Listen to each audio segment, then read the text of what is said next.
Hello. I have recently moved, so this is what I'm doing. I don't know if I really like it, but I don't know what else to do. Welcome back to my channel. If you did not know, or if you don't know anything about Bleach, there are a lot of characters. I think like 200 named characters. So some of the characters get more of an arc than other characters. Some characters get mentioned, never to be brought up again, and have absolutely no significance in the story later on. There's plenty of criticism from viewers regarding that, but I would say that Ichimaru is one of the characters who we know so little about, and yet so much. You know what I mean? Probably not.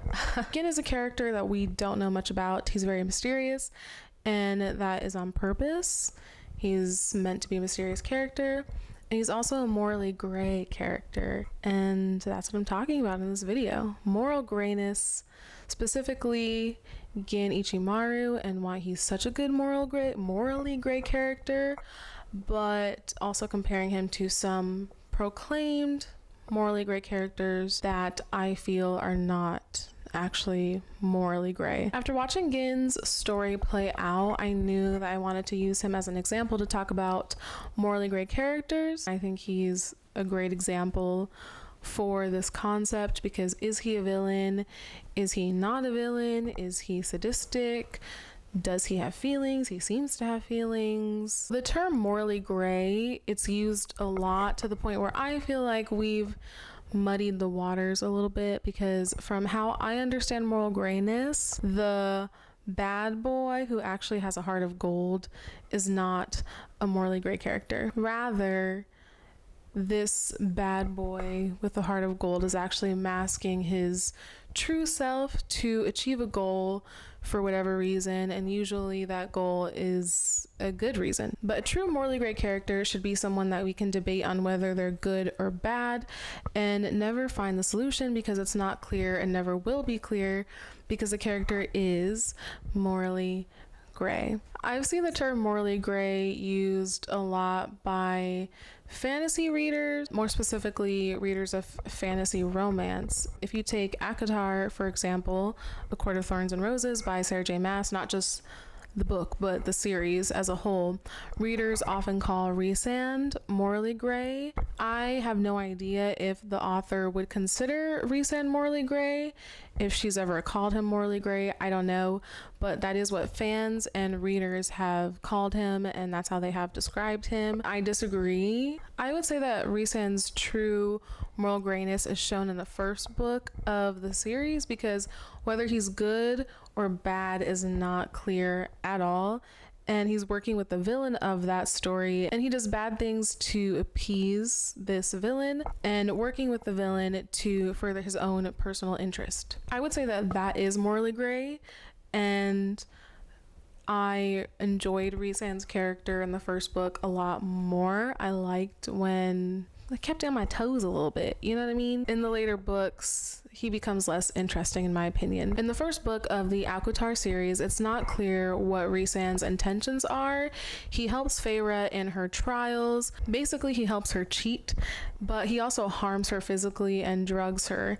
He's doing bad things by causing harm, but also good things by assisting Feyre. So again, we as a reader are not sure where he stands. By A Court of Mist and Fury, the bad things that Rhysand did are given a reason, and rather than him being a guy who we're unsure of what he thinks or feels morally, he's actually a guy with a group of friends who love him, and we learn that he's a ruler that really cares about this one particular city in his kingdom for some reason. I'm pretty sure it seems like his kingdom would be pretty vast, but there is one city in particular that he loves and treasures and protects with his life, literally. We as the reader are also given the reason that he harmed Feyre was to motivate her, and we learn that he drugged her so that she could forget how hard her time in Amarantha's prison was. So explaining away Rhysand's bad behavior by saying that it was done for a good reason makes the bad things that he did less morally gray. Now, when it comes to a morally gray character, they may be doing things that they feel have justifiable reasons, but if the narrative is saying they had a good reason, like affirming their actions, then the narrative is directly supporting what that character did. A morally gray character only works if the narrative / the author presents the facts and allows the reader to make up their mind about how they feel regarding that action. People, from what I've seen, are typically split. I've seen people who are not fans of the series have a problem with the drugging. I've seen people who are fans of the series have problems with the drugging. I've seen people who are fans of the series who don't see a problem with it because of how the character Rhysand explained his reasoning for why he did it. They're using direct evidence from the text. Rhysand is so rarely reprimanded for his bad behavior. I can only remember one time when it happened. He almost sent Feyre to her death to test her, and his friends were mad at him, rightfully. But they all very quickly moved on from that. But there's several instances where Rhysand does do things, specifically in A Court of Silver Flames, and everybody's pretty much on his side. But it's because there's a lot going on in that book. Nesta, she's an unlikable character.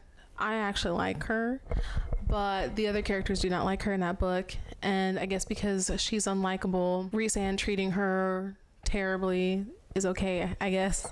When Rhysand does things that are really messed up, they don't have real repercussions so far. Rhysand's friends and Feyre's willingness to overlook his flaws can be seen as them loving him anyway, you know? Like, he's imperfect, but they accept all his flaws. But that's not what I see happening.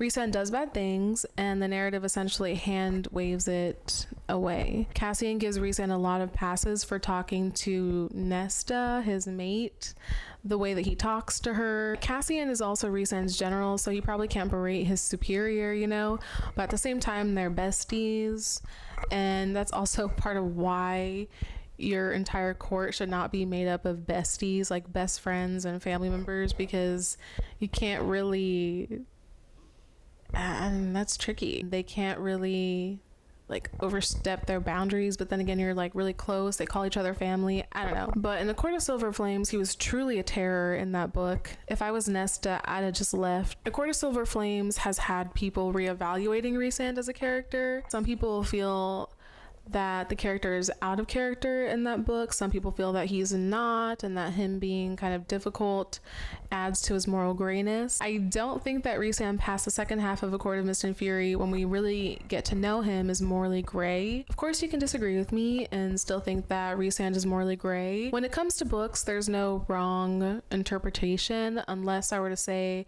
that I feel deep down Rhysand is actually a shape-shifting alien from Mars. That's objectively wrong. That's not true. But his moral grayness is subjective. That is something that can be debated. I don't think that he is morally gray, but those of you watching may feel that he is. I've learned in school, but not just like in college, but also from high school literature classes, that you can have any interpretation of a book as long as you have evidence. Like, I have read reviews from people who don't like popular books, blog posts, for example, and people in the comments who are fans of the book will be very upset, and they will claim that the person did not read the book properly.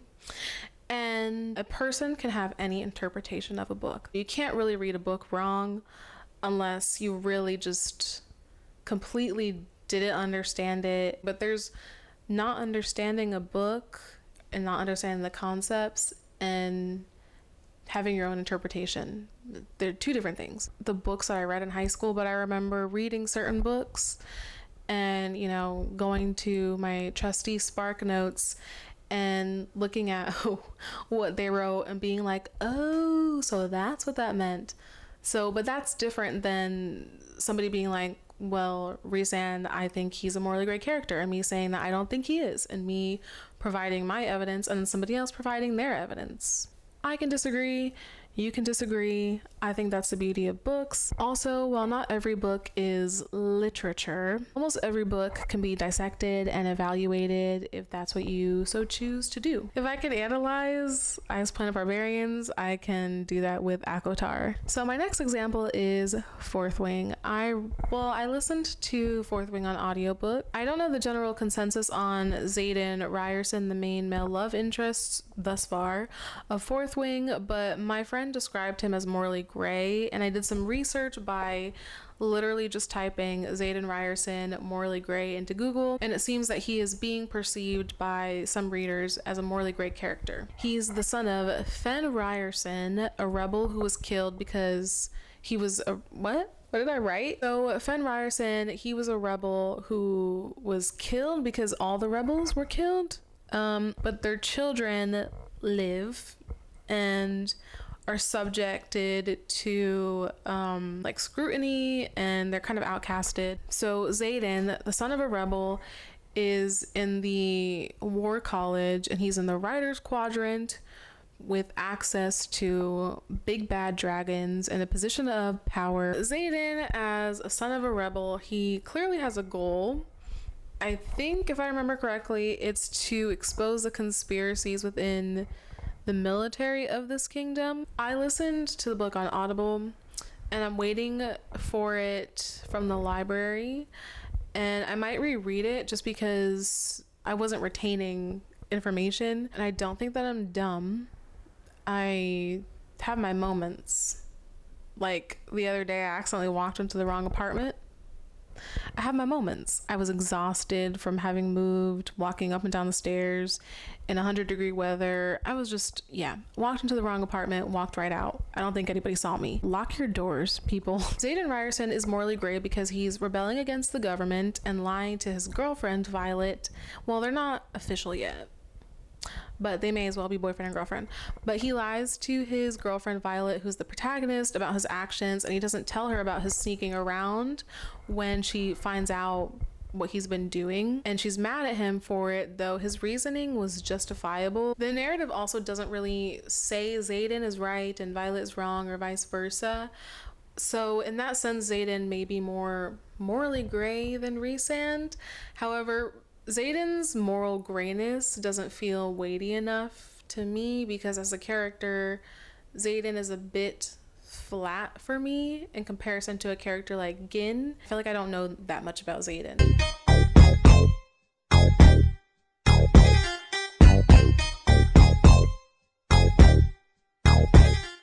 I've already given spoilers, honestly, for the books that I've just talked about. This is a warning for spoilers for Bleach. If you haven't seen it and want to and care about spoilers, don't watch this, I guess. Or proceed with caution. Gin Ichimaru, he is the former captain of the 3rd Division of the Gote 13, but would eventually turn on the organization, or Soul Society as a whole. Gin becomes a major antagonist of the story. We don't know in the anime when we first meet him that he'll be an antagonist, because not only does he work for the good guys, it's complicated.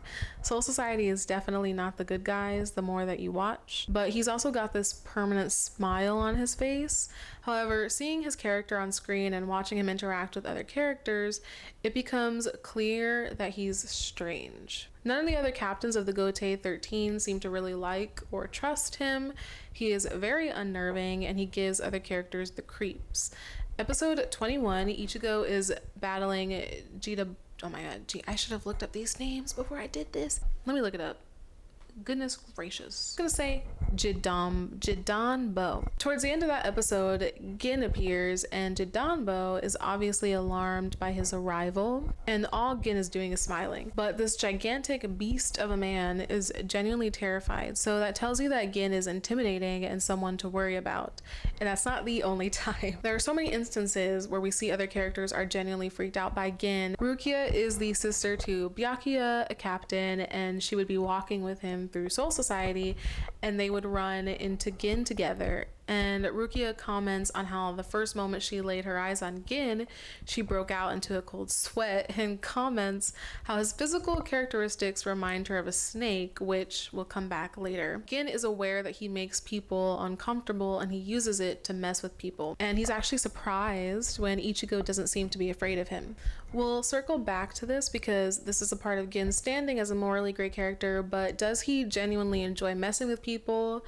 Or is he playing the long game? Because of this permanent smile on Gin's face, his eyes are constantly hidden. This makes Gin a very mysterious character, and it's never really obvious what he's thinking or feeling, except in the rare moments where we do get to see his eyes, and that's where we get a little bit of the real Gin. But also when we see his eyes, that's when you can see how seriously he takes his personal mission. What is Gin's personal mission and motivation? Living in Rukongai, a young Gin meets another child named Rangoku Matsumoto, and we learn of these interactions between the two of them. Oh my god, I keep having to burp. So we learned of these interactions between the two characters through flashbacks in the anime. I've never read the manga, so I don't know how it happens there, but we learn that the two characters have a history. And after they meet this first time when they're children, they become best friends and they choose to live together because they are essentially poor orphans. Whereas most of the interactions we see of Gin and other people are clearly uncomfortable. There's a difference in his interactions with Matsumoto. Obviously, we're seeing Gin as a child, but it's still apparent that even as adults, the two characters have a very special relationship. When they're children, still living in Rukongai, Matsumoto has something stolen from her by 3 Shinigami. Gin sees this because he happened to be in the woods at the time collecting firewood, or no, that's wrong. I think this is what happens when he first meets her. He meets her when she's passed out after this encounter with the 3 Shinigami. He then happens upon those same 3 Shinigami when he happens to be in the woods at the same time collecting firewood, and he sees them give what was stolen from Matsumoto, which was essentially like a piece of her soul, to Aizen, and Gin, hiding in the bushes, vows to kill Aizen. But this flashback of Gin's motivations, his relationship with Matsumoto, it's weaved into the anime up until his final moments. What we do see is Aizen betraying Soul Society, and that he enlists 2 Shinigami to help him in his cause. Tosin, who is also disillusioned with Soul Society and would like to shake it up a little bit, and Gin. When we meet Gin in the series, he's an adult, but he's been in Aizen's service since he was a child. But he's been doing these things continuously since he was a child to stay close to Aizen. For example, he killed the 3rd seat of the 5th squad where Aizen was a lieutenant so that he could stay close to Aizen. Essentially like a snake waiting to strike, Gin has been by Aizen's side and studying him to try and learn a weakness. Since Gin has been by Aizen's side for so long, he's had to play the long game. Though there are several instances where Gin does things when Aizen isn't even around. When Rukia is on her way to being executed, Gin stops to talk to her and tells her that he's gonna help her get free, and she's like mentally wondering why would he help her, and then he's like, just kidding. He's like, just kidding. And Rukia feels like deflated after that. She realizes that she had hope that maybe he would help her, and that just goes away. One could argue that Gin has had to not only convince Aizen that he's the sadistic person, but also everyone. So he's constantly playing this role, and to make sure that there's no mistake and that there's no doubt that he's the person that he has presented himself to be. I've also seen it argued that by doing that, he gave Rukia hope. I don't know. I don't think it's necessarily a stretch. I suppose it could be a possibility, because up until that point, Rukia was waiting for the execution and seemed to have accepted that she was going to die. But Gin's teasing makes her want to live and stirs this yearning for life. Was that Gin's intention? Nobody knows. I found an interesting quote from an article on the Brown Daily Herald from Christina Peng. To me, a morally gray character is someone who lives by a consistent moral code that deviates from social standards of right and wrong.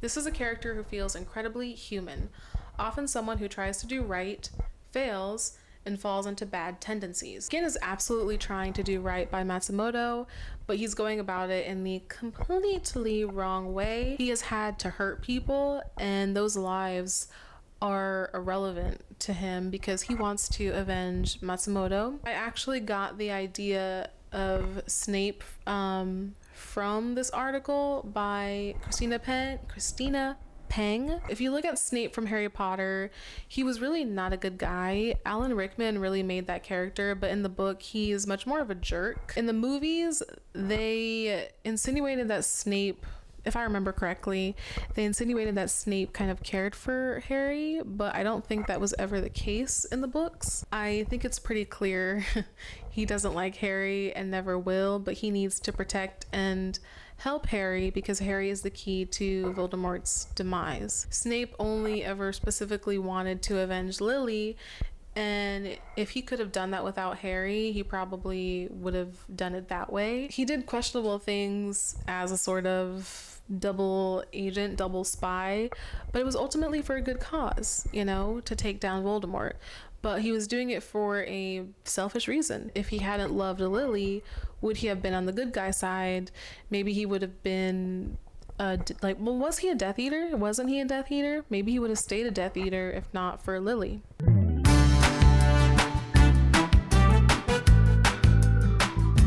Human beings are flawed. We struggle with pain and sometimes the confusion of not knowing what is right. Real humans rarely act inconceivably, evil, or wholly in pursuit of the greater good. That's why some readers are fascinated by characters in the moral gray area. While some critics worry that humanizing villains could cause a blurring of morals in the younger generation, they fail to realize that analyzing ambiguous characters does not translate into embodying their values. Literature needs morally ambiguous characters to reflect real-life insecurities about right and wrong. Reading about gray characters is essential as it can reveal darker attributes of the human condition and cause us to reevaluate what exactly draws the line between black and white. Gin is a character that we can look at and actually debate what his intentions are or were. The fact that people can even ask the question, was Gin a good guy, indicates an ambiguous character, a morally ambiguous, morally gray character. To answer the question, was Gin a good guy? No. What is good? What is bad? The guy that he murdered, the the third seat in the 5th squad, don't know his name, but did he have a family? I don't know anything about him. He might have had a family and Gin killed him. So, no. Is that a good thing to do? No. Is Rhysand a good guy? Yes. He has done bad things, but it is always for the greater good. He constantly does things to protect his prized city and ultimately to save humanity. So the things he does aren't even for an inherently selfish reason. It's literally for a good cause that he does the things that he does. Is Xaden a good guy? As far as I can tell, yes. And again, him lying to Violet and being shady seems to be for the ultimate greater good. He's a little shadier than Rhysand so far. Rhysand's goal was clear because the author really wanted to make it known that Rhysand was better than Tamlin in every way. The narrative of Fourth Wing hasn't really made Xaden out to be a bad person, but I'm not sure about his character, mainly because there's just not much to analyze with him. He very obviously wanted to protect Violet from the beginning. He's introduced in the story. He also wanted to help her get stronger, so he cared about her even though he was lying to her the whole time, though again it was for the greater good because Xaden didn't want her but again it was for the greater good because Xaden didn't want... Why did I write this? Xaden didn't want her bitch ass friend. I wrote Dale. I think his name is Dane. Xaden didn't want Dane to discover the rebels' plans because he has this power where if he touches somebody, he can see their memories or something. So yeah, it was to protect people that Xaden lied to Violet. Morally gray characters work when the author isn't trying to tell you that the character is a good person. Tite Kubo, the mangaka of Bleach, doesn't tell us whether we should like Gin or not, and till this day, in the narrative, he does not do that. Till this day, he has not done it. Many fans of the series do like Gin. He's a very popular character, and that's because he's a good character and he's very interesting. Even if he's done bad things and has been cruel to characters that we love, like Rukia, whether it was ill-intentioned or not, people still like him, but because they just like him, not because the narrative pushes you to believe that he's a good person. The author of the ACOTAR series tells us to like Rhysand because the narrative directly supports everything that he does, no matter how bad it is. And for now, it seems the reader is supposed to like Xaden. Maybe the author of Fourth Wing will change that in the following books of the series. But even though Violet was angry with Xaden at the end of the book, and his point of view in the final chapter, I believe it was the final chapter, we know that he cares about her a lot and that he seems to really want to protect her. It didn't seem to have any ulterior motives or anything. And the other rebels seem to respect and trust him. So all in all, a pretty decent guy. There's not really any reason to feel ambiguously about his morals or wonder if he's good or bad, because for now he's a good guy. Gin is a character who died with so much left. I wish there was more from him. He was mysterious when he showed up in the story, and he remains a mystery even in death. And that is excellent character work in my opinion. He's not a mystery because there wasn't enough. We got just enough, but he just happens to be a complex character who is very interesting to analyze. I'm going to end on Gin's final words. You are becoming a snake tomorrow. And as you start to devour people with that mouth that has devoured others, you cry your love to me. And the same as today, I do wonder, will I be able to say my love to you? These final words, seemingly to Matsumoto, imply regret and has Gin wondering if Matsumoto had done what he did, would he be able to love her? It's a very tragic love story. The romantic in me wishes that they had ended up together, but you know, just didn't work out that way. But in his final moments, it shows that Gin is looking at his own actions differently, and that does not absolve him of anything or magically make him a good person, but it does complicate him even further for him to end on those words, and it leaves us with a character that is not black and white and good or evil. So I'm gonna link a video that gives a full character analysis of Gin, and it's done really well, probably better than this video. Not probably, it is better than this video. I just wanted to talk about moral grayness and how some characters who are called morally gray are actually not morally gray, and I wanted and I wanted to give an example of what I believe is a well done morally gray character. If you made it to the end of this video, thank you so much. Don't forget to like and subscribe, please, and thank you. I have been going through it, I really have, and it would mean so much to me. Life has been hard. I moved into an apartment that was cheaper than the one that I had been living in for like a really long time, and we ended up moving into a roach infestation. So we picked up our stuff and we were like, we can't stay here.